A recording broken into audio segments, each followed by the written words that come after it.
এবার 10,000 কোটি টাকার তহবিল সহায়তা চাইল ইসলামী bank PLC. CRR cash reserve ratio বা নগদ সংরক্ষণ হার কমে যাওয়ায় বাংলাদেশ ব্যাংকের কাছে 10,000 কোটি টাকার তহবিল সহায়তা চেয়েছে ইসলামী ব্যাংক বাংলাদেশ। ব্যাংকটিতে নতুন চেয়ারম্যান নিয়োগকে ঘিরে গত কয়েকদিনে ব্যাংক থেকে প্রায় 4,240 কোটি টাকা তুলে নিয়েছে গ্রাহকরা।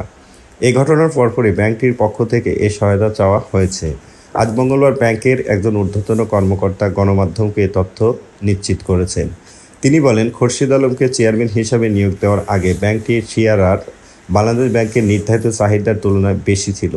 তবে গত কয়েক সপ্তাহে গ্রাহকদের আতঙ্কিত অর্থ উত্তোলনের কারণে সিআরআরের নেগেটিভ চলে এসেছে। তিনি আরও বলেন, আমাদের রিকোয়ারমেন্ট চাহিদা রয়েছে প্রায় 7,000 কোটি টাকা। আমরা এর চেয়েও বেশি রাখতে সক্ষম ছিলাম, কিন্তু বর্তমান সংকটের কারণে তা কমে প্রায় 2,600 কোটি টাকায় নেমে এসেছে। তবে বাংলাদেশ ব্যাংক থাকা আমাদের কারেন্ট অ্যাকাউন্ট এখনও পজিটিভ রয়েছে। তিনি জানান, সিআরআর ঘাটতি চলে যাওয়ায় ইতিমধ্যে বাংলাদেশ ব্যাংকের কাছ থেকে 10,000 কোটি টাকার তহবিল চাওয়া হয়েছে।